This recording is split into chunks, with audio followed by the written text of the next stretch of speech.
Praise the Lord everyone, God bless you all. परमेश्वर आप सबको बहुत सारी बरकतें और आशीषें मसीह में दे चुके हैं। परमेश्वर महान परमेश्वर है, वो सर्वशक्तिमान है। जिस परमेश्वर ने हम सबको चुना है, अपने राज्य में बुलाया और परमेश्वर ने हमें आनंद और शांति का जीवन दिया, उस परमेश्वर का हम जितना भी धन्यवाद करें कलीसिया उतना ही क्या है, कम है ना।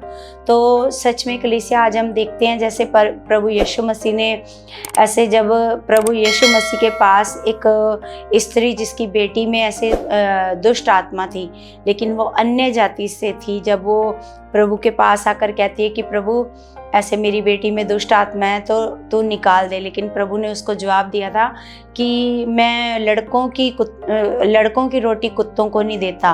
तो उस समय उस स्त्री ने कहा था, सच है प्रभु, लेकिन कुत्ते भी क्या करते हैं, जब लड़के ऐसे अपना पेट भर लेते हैं तो कुत्ते उनकी मेज से क्या कर सकते हैं, चूर चार ऐसे खा सकते हैं ना।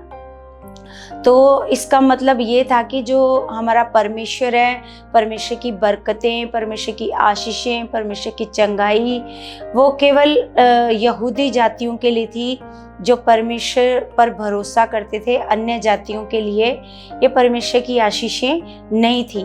लेकिन जब प्रभु यीशु मसीह ऐसे स्वर्ग जाने लगे तो प्रभु यीशु मसीह ने अपने चेलों को ऐसे आज्ञा दी कि तुम जाकर सब जातियों के लोगों को क्या करो, ऐसे चेला बनाओ, है ना, और पिता पुत्र पवित्र आत्मा के नाम से बपतिस्मा दो।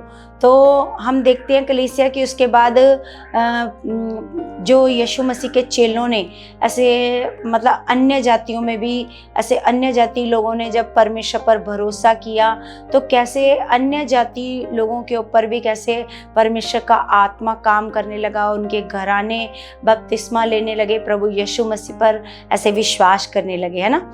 तो ऐसे ही हम देखते हैं प्रेरितों 10 अध्याय तो कुरनेलियस के जीवन से देखते हैं कलीसिया, है ना, कि कैसे कुरनेलियस भी क्या करने लगा, ऐसे परमेश्वर पर क्या करने लगा, वो विश्वास करने लगा ना।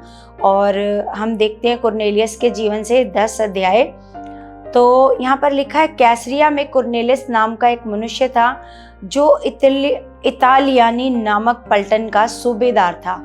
मतलब वो क्या था, एक पलटन, जैसे हम जानते हैं कि पलटन का वो क्या था, ऐसे सूबेदार ऐसे एक बड़ा ओहदा है ना। तो लिखा है वह भक्त था और अपने सारे घराने समेत परमेश्वर से डरता था। घराने समेत मतलब पूरा जो भी उसका घराना था सब परमेश्वर पर क्या करते थे, विश्वास करते थे और परमेश्वर से डरते थे। और आगे लिखा, और यहूदी लोगों को बहुत दान देता और बराबर परमेश्वर से प्रार्थना करता था। वो क्या करता था वो अन्य जाति, लेकिन वो यहूदी लोगों को क्या करता था, वो बहुत ऐसे दान देता था और प्रार्थना भी वो लगातार करता था। और आगे लिखा, उसने दिन के तीसरे पहर के निकट दर्शन में स्पष्ट रूप से देखा कि परमेश्वर का एक स्वर्गदूत उसके पास भीतर आकर कहता है, हे कुरनेलियस। उसने उसे ध्यान से देखा और डर कर कहा, हे प्रभु क्या है। उसने उससे कहा, तेरी प्रार्थनाएं और तेरे दान स्मरण के लिए परमेश्वर के सामने पहुंचे हैं, है ना। तो देखो कलीसिया, जब अन्य जाति लोग भी परमेश्वर पर क्या करने लगे, विश्वास करने लगे, तो परमेश्वर की सामर्थ अन्य जातियों के ऊपर भी ऐसे प्रकट होने लगी, है ना। तो हम देखते हैं कि एक स्वर्गदूत आकर उसको कहता है, कुरनेलियस, जो तू दान देता है, जो तू बीज बोता है और तेरी जो प्रार्थनाएं है वो परमेश्वर के पास ऐसे पहुंच चुकी है ना। और अब लिखा, अब याफा में मनुष्य भेजकर शमौन को, जो पतरस कहलाता है, बुलवा ले, है ना। वो कहता है कि अब तू क्या कर, मनुष्यों को भेज और क्या कर, याफा में जाकर, ऐसे लिखा है, शमौन जो पतरस कहलाता है बुलवा ले। लिखा, वह शमौन चमड़े का धंधा करने वाले के यहाँ अतिथि है। जिसके घर में वो मेहमान बनकर के गया उसका नाम भी क्या है, शमौन चमड़े का धंधा करने वाला, उसके घर में क्या है, वो अतिथि है, जिसका घर समुद्र के किनारे है। जब वह स्वर्गदूत जिसने उससे बातें की थी चला गया तो उसने 2 सेवक और जो उसके साथ उपस्थित रहा करते थे उनमें से एक भक्त सिपाही को बुलाया। मतलब 3 जनों को उसने क्या किया, ऐसे भेजा और उन्हें सब बातें बताकर याफा को भेजा। तो उसने क्या किया, अपना सारा दर्शन और सारी बातें बताकर उन तीनों को क्या किया, याफा में भेज दिया। जो स्वर्गदूत ने उसको जगह बताई थी कि शमौन चमड़े का धंधा करने वाला, उसके यहाँ पतरस नाम का एक ऐसे रुका हुआ है परमेश्वर का जन, है ना। तो हम देखते हैं कि वो ऐसे निकल गए, कि ऐसा नहीं था कि जैसे वो आज निकले हैं तो ऐसे आज ही वो ऐसे पहुंच जाएंगे ना। तो क्योंकि पुराने समय में लोग ज़्यादा पैदल यात्राएं करते थे या ज़्यादा गधों पर यात्राएं करते थे, तो ऐसे वो तो निकल गए हैं। तो लिखा है दूसरे दिन जब वे चलते चलते नगर के पास पहुंचे, तो अगला दिन उनका ऐसे हो गया। तो दोपहर के निकट पतरस छत पर प्रार्थना करने चढ़ा, है ना। जिनके घर वो अतिथि ऐसे बन के रह रहा था, उनकी छत पर चढ़कर ऐसे क्या करने लगा, वो प्रार्थना करने चढ़ा। लिखा उसे भूख लगी और कुछ खाना चाहता था, परंतु जब वे तैयारी कर रहे थे तो वो बेसुध हो गया। बेसुध मतलब उसका ध्यान ऐसे नहीं कि वो बेहोश हो गया, उसका ज्यादा ऐसे मन कैसे कहाँ लग गया, ऐसे परमेश्वर में लग गया, है ना। लिखा और उसने देखा कि आकाश खुल गया। अब वो क्या देखने लगा, एक दर्शन देखने लगा कि आकाश खुल गया और एक पात्र बड़ी चादर के समान चारों कोनों से लटकता हुआ पृथ्वी की ओर उतर रहा है। क्या देखा उसने, एक ऐसे बड़ा सारा पात्र, मतलब जैसे बड़ी सारी थाली ऐसे चारों कोनों में ऐसे लटकता हुआ पृथ्वी की ओर उतर रहा है, जिसमें पृथ्वी के सब प्रकार के चौपायों और रेंगने वाले जंतु और आकाश के पक्षी थे। उसे एक ऐसा शब्द सुनाई दिया, हे पतरस उठ मार और खा। परंतु पतरस ने कहा, नहीं प्रभु, कदापि नहीं, क्योंकि मैंने कभी कोई अपवित्र अशुद्ध वस्तु नहीं खाई है ना। उसको क्या शब्द सुनाई दे रहा है कि उठ पतरस उठ और इनको मार और क्या कर, खा। लेकिन वो क्या कह रहा है आगे से कि नहीं प्रभु, कभी नहीं, क्योंकि मैंने कभी भी आज तक अशुद्ध वस्तु नहीं खाई है। लिखा फिर दूसरी बार उसे शब्द सुनाई दिया, जो कुछ परमेश्वर ने शुद्ध ठहराया है उसे तू अशुद्ध मत कह। 3 बार ऐसा ही हुआ, तब तुरंत वह पात्र आकाश पर उठा लिया गया। 3 बार उसको ऐसी आवाज आई, 3 बार उसने ऐसा ही जवाब दिया। फिर क्या हुआ, वो पात्र ऐसे आकाश में उठा लिया गया। लिखा जब पतरस अपने मन में दुविधा में था कि ये दर्शन जो मैंने देखा वे क्या हो सकता है, तो देखो वे मनुष्य जिन्हें कुरनेलियस ने भेजा था शमौन के घर का पता लगाकर द्वार पर आ खड़े हुए और पुकार कर पूछने लगे, क्या शमौन जो पतरस कहलाता है यही अतिथि है? पतरस तो उस दर्शन पर सोच ही रहा था कि आत्मा ने उससे कहा, देख 3 मनुष्य तेरी खोज में हैं, अतः उठकर नीचे जा और निसंकोच उनके साथ हो ले, क्योंकि मैं ही ने उन्हें भेजा है। तब पतरस ने उतरकर उन मनुष्यों से कहा, देखो जिसकी खोज तुम कर रहे हो वह मैं ही हूँ, तुम्हारे आने का क्या कारण है? लिखा जो धर्मी और परमेश्वर से डरने वाला और सारी यहूदी जाति में सुनाम मनुष्य है, उसने एक पवित्र स्वर्गदूत से ये निर्देश पाया है कि तुझे अपने घर बुलाकर तुझसे वचन सुने। तब उसने उन्हें भीतर बुलाकर उनकी पहनाई की, है ना। तो ऐसे जब वो अपने ऐसे जो उसको दर्शन ऐसे आया था, वो उस पर सोच ही रहा था, तो वो तीनों मनुष्य क्या हुए, उनके पास पतरस को ढूंढते ढूंढते उनके घर आ गए, है ना। तो उसने बोला कि अपने ऐसे कुरनेलियस के बारे में सारी बातें उन्हें तीनों मनुष्यों ने ऐसे बताई। तो उसने बोला, मतलब तुम आज रात यहीं पर क्या करो, रुको, है ना। तो दूसरे दिन वह उनके साथ गया और याफा के भाइयों में से कुछ उनके साथ हो लिए, है ना। जब वो पतरस गया तो पतरस के साथ कुछ और याफा जिनके घर वो रुका था, वहां से भी ऐसे बहुत सारे ऐसे कुछ लोग पतरस के साथ चले गए। दूसरे दिन वे कैसरिया पहुंचे और कुरनेलियस अपने कुटुंबियों और प्रिय मित्रों को इकट्ठा करके उसकी बाट जो रहा था। क्या कर रहा था कुरनेलियस? वो क्या कर रहा था? इंतजार कर रहा था, है ना। इंतजार कर रहा था और वेट कर रहा था पतरस का। लिखा है जब पतरस भीतर आ रहा था तो कुरनेलियस ने उससे भेंट की और उसके पांव पर गिरकर उसे प्रणाम किया, परंतु पतरस ने उसे उठाकर कहा, खड़ा हो, मैं भी तो मनुष्य हूँ। और उसके साथ बातचीत करता हुआ भीतर गया और बहुत से लोगों को इकट्ठा देखकर उनसे कहा, तुम जानते हो कि अन्य जाति की संगति करना या उसके यहाँ जाना यहूदी के लिए अधर्म है ना। पतरस उनको ये बता रहा है व्यवस्था के बारे में कि अन्य जातियों के घर क्या करना, अन्य जातियों के घर संगति करना या उनके यहाँ यहूदी का जाना क्या है, अधर्म है, ये व्यवस्था के क्या है, खिलाफ है। परंतु परमेश्वर ने मुझे बताया कि किसी मनुष्य को अपवित्र या अशुद्ध ना कहूं, है ना, क्योंकि वो अन्य जातियों को क्या समझते थे, वो अशुद्ध समझते थे, क्योंकि वो परमेश्वर को नहीं जानते थे, वो मूर्तियों की पूजा करते थे। इसलिए यहूदी लोग इनको क्या समझते थे, ये लोग क्या है, अशुद्ध है। तो आगे लिखा है, इसलिए मैं जब बुलाया गया तो बिना कुछ कहे चला आया। अब मैं पूछता हूँ कि मुझे किस काम के लिए बुलाया गया, है ना। तो ऐसे बोला कि जब मुझे यहाँ पर बुलाया है, तो ऐसे अब मैं पूछता हूँ कि मुझे यहाँ पर किस काम के लिए, क्योंकि मतलब पतरस ऐसे इससे पूछ रहा है। तो कुरनेलियस ने कहा, इसी घड़ी पूरे 4 दिन हुए, मैं अपने घर के तीसरे पहर प्रार्थना कर रहा था, तो देखो एक पुरुष चमकीला वस्त्र पहने हुए मेरे सामने आ खड़ा हुआ। जब पतरस ने पूछा कि मुझे बताओ कि मुझे यहाँ पर क्यों बुलाया है, तो पतरस ने क्या किया, कुरनेलियस ने क्या किया, अपने दर्शन के बारे में ऐसे पतरस को बताना शुरू किया कि कैसे कैसे स्वर्गदूत उसके सामने आके खड़ा हुआ।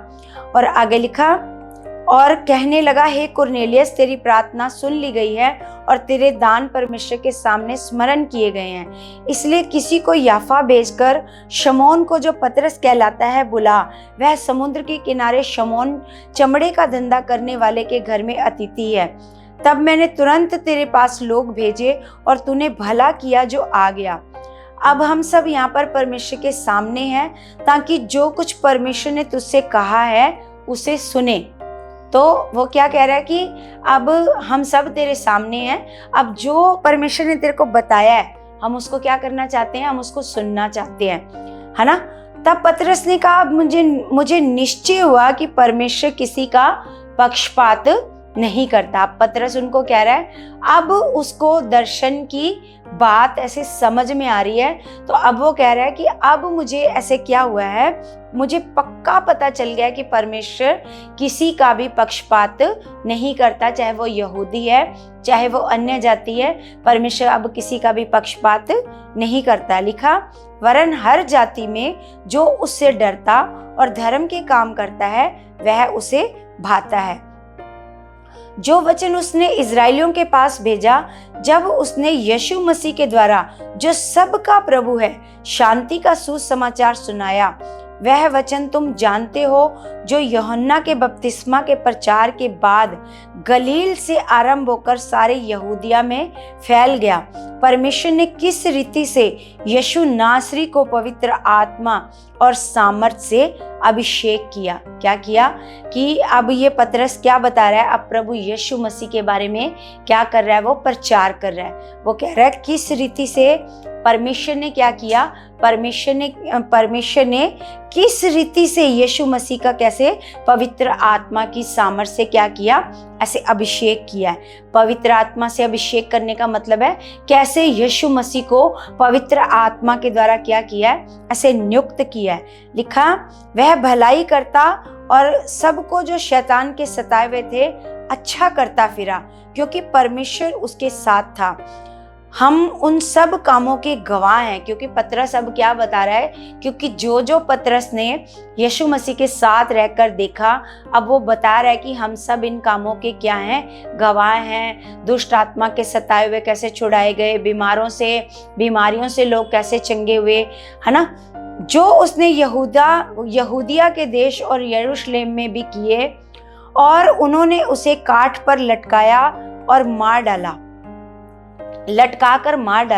उसको परमेश्वर ने तीसरे दिन जिलाया और प्रकट भी किया। अब वो क्या कर रहा है, प्रभु यीशु मसीह का सुसमाचार उन लोगों को क्या कर रहा है, बता रहा है। क्योंकि अभी इन लोगों को सिर्फ परमेश्वर के बारे में पता है, लेकिन प्रभु यीशु मसीह के बारे में नहीं पता। तो अब ये क्या कर रहा है, उनको प्रभु यीशु मसीह के बारे में ऐसे बता रहा है ना। लिखा, उसको परमेश्वर ने तीसरे दिन जिलाया और प्रकट भी कर दिया, सब लोगों पर नहीं वरन उन गवाहों पर जिन्हें परमेश्वर ने पहले से चुन लिया था। लिखा, अर्थात हम पर जिन्होंने उसके मरे हुओं में से जी उठने के बाद उसके साथ खाया पिया, और उसने हमें आज्ञा दी कि लोगों में प्रचार करो और गवाही दो कि यह वही है जिसे परमेश्वर ने जीवितों और मरे हुओं का न्यायी ठहराया है ना। तो वो पतरस उनको कह रहा है कि मतलब हमें क्या किया है, हमें प्रभु यीशु मसीह ने क्या दी है, आज्ञा दी है कि तुम क्या करो, प्रचार करो, प्रभु यीशु मसीह के नाम का क्या करो, ऐसे प्रचार करो, जिसको परमेश्वर ने जीवितों और मरे हुए दोनों का ऐसे न्याय करने के लिए क्या किया है, ऐसे ठहराया है। आगे लिखा, उसकी सब भविष्यद्वक्ता गवाही देते हैं कि जो कोई उस पर विश्वास करेगा उसको उसके नाम के द्वारा पापों की क्षमा मिलेगी, है ना।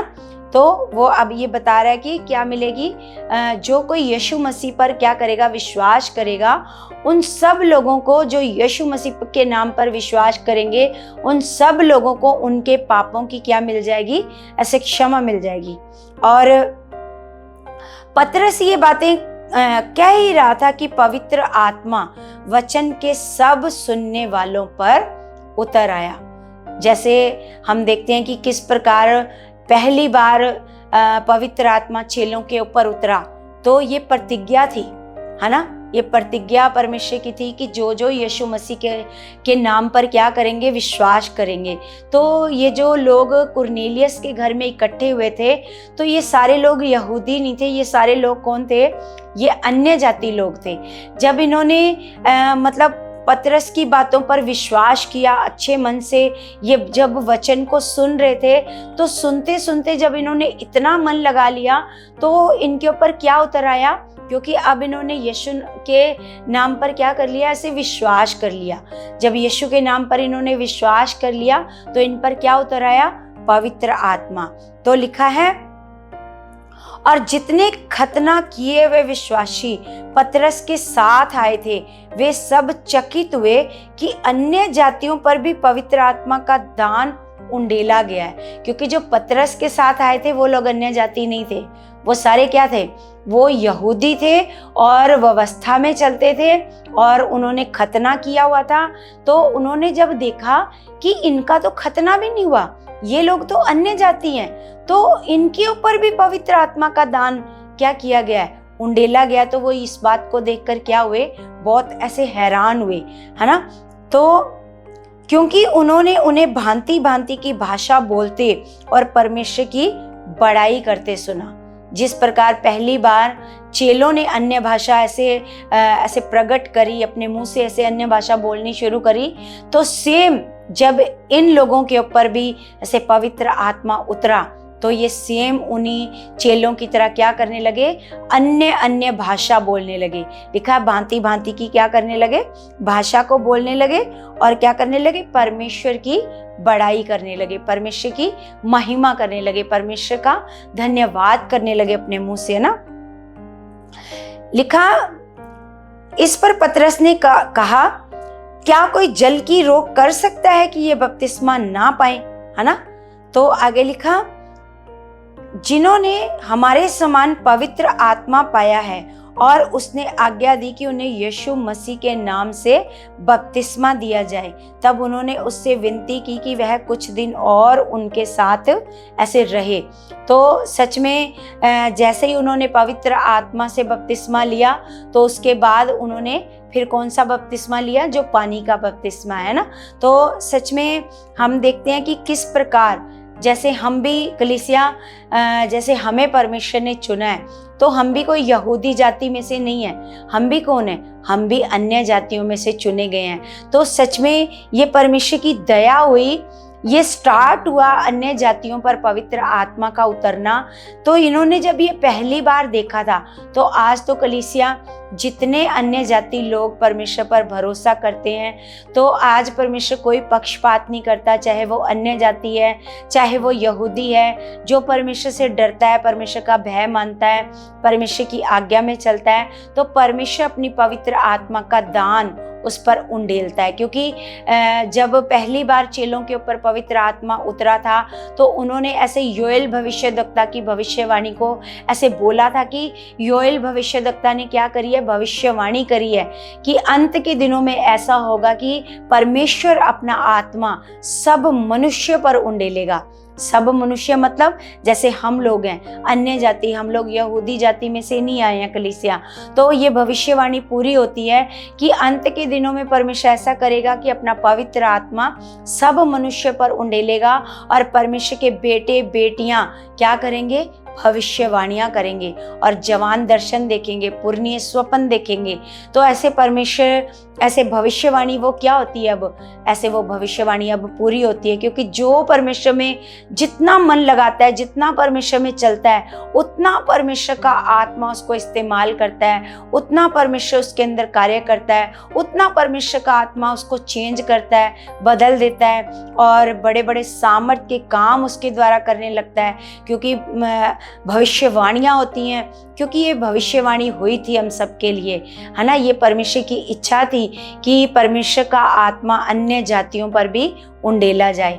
तो आज ये जो दान हमें मिला है कलीसिया, सच में ये परमेश्वर की दया के कारण है। हम इस योग्य नहीं थे कलीसिया कि हमें भी पवित्र आत्मा का दान मिलता, लेकिन सच में ये परमेश्वर की क्या है हमारे ऊपर, ये दया है। ये परमेश्वर का हमारे लिए, हमारे साथ प्रेम है। सच में परमेश्वर हमसे क्या करता है, प्रेम करता है। जो परमेश्वर ने हमें क्या किया, अपने पवित्र आत्मा का हमें दान दिया है। तो सच में जब हमें परमेश्वर ने अपना पवित्र आत्मा दिया है, तो उसके साथ हम सब कुछ कर सकते हैं। ऐसा कोई कार्य नहीं है, जैसे पौलुस कहता है कि जो मुझे सामर्थ देता है, सामर्थ क्या है, वो पवित्र आत्मा जो मुझे सामर्थ देता है, उसमें मैं सब कुछ कर सकता हूँ। तो सच में कलीसिया, आज हमारे पास जो परमेश्वर का आत्मा है, उसके द्वारा हम कुछ भी कर सकते हैं। हम अपने देश को बदल सकते हैं, अपने नगर को बदल सकते हैं, अपने घराने को अपने प्रार्थना और विश्वास के द्वारा क्या कर सकते हैं, बदल सकते हैं। ऐसा कोई काम नहीं है कलीसिया जो परमेश्वर हमारे द्वारा ना करा सके। लेकिन कलीसिया हमें साथ ही साथ क्या बने रहना है, बहुत सारा परमेश्वर के अधीन रहना है, नम्र बने रहना है, दीन बने रहना है, अपने स्वभाव को चेंज करना है, परमेश्वर के आज्ञाकारी बने रहना है। तो परमेश्वर की सामर्थ हमारे अंदर क्या करने लगेगी, कार्य करने लगेगी। तो कलीसिया, ये जो वचन है, मेरा विश्वास है कि परमेश्वर की सामर्थ अब आपके अंदर भी कार्य करने लगेगी। परमेश्वर का आत्मा आपके अंदर कार्य करेगा। परमेश्वर का आत्मा बड़ी बड़ी सामर्थ और बड़ी बड़ी अगुवाई आपकी करेगा। और सच में मेरा भरोसा है, ये वचनों से परमेश्वर आपको बहुत सारी आशीष और बरकत दे चुकी हैं यीशु मसीह के नाम से। तो कलीसिया, जैसे मैं रिक्वेस्ट करती हूँ आप लोगों से कि आप इस चैनल को आप सब्सक्राइब करो, लाइक करो और आप ज़्यादा से ज़्यादा इस चैनल को शेयर करो, ताकि इस चैनल के द्वारा बहुत सारे लोग परमेश्वर के ज्ञान को प्राप्त करें और आगे बढ़ें, परमेश्वर के साथ उनका रिश्ता ऐसे स्ट्रॉन्ग बने और हर एक जन एक आनंदित जीवन बिताए, खुशियों वाला जीवन बिताए। सबके घर में आनंद हो, खुशियाँ हो, बरकतें हो, परमेश्वर की हर घर में महिमा हो, हर घर में परमेश्वर की आराधना हो। और ये हमारा विश्वास है कि ऐसा हो चुका है यीशु मसीह के नाम से।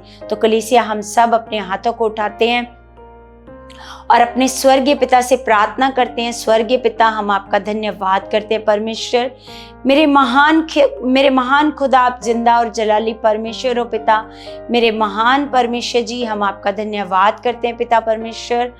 पिता परमेश्वर जी, सच में पिता आप दया के धनी परमेश्वर हो खुदावन, जो आपने हम पर परमेश्वर इतना बड़ा अनुग्रह किया खुदा, अपना पवित्र आत्मा का दान आपने हमें दिया खुदावन, ताकि परमेश्वर हम भी आपकी आत्मा का दान प्राप्त करके परमेश्वर आपके साथ वफादारी से बढ़ते जाएं, परमेश्वर आपके सामर्थ्य के कामों को परमेश्वर प्रकट कर पाए। परमेश्वर पिता परमेश्वर, सच में आप हमें बड़ा इस्तेमाल कर चुके हो, हमारी चाहत को और तेज कर चुके हो खुदा, ताकि आपकी रूहों को परमेश्वर हम संसार से जीत लाएं खुदावन। परमेश्वर सच में आप हमें बहुत इस्तेमाल कर चुके हो, हमारे लिए रास्तों को आपने खोल दिया मेरे खुदावन। आप मेरी सेवकाई को बहुत ब्लेस कर चुके हो खुदावन। और भी खुदा जितने तेरे सेवक हैं खुदा, ते आपकी रूहों को बचा रहे हैं खुदावन, आप उनको भी बहुत ज़्यादा इस्तेमाल कर चुके हो मेरे पिता, और परमेश्वर उनको बहुत आज्ञाकारी बना चुके हो मेरे खुदावन। मेरा परमेश्वर, मेरा विश्वास है खुदा, आपने मेरी प्रार्थना का उत्तर दे दिया मेरे परमेश्वर। हम आपका धन्यवाद करते हैं यीशु मसीह के नाम से। आमीन आमीन। सबको जय मसीह की।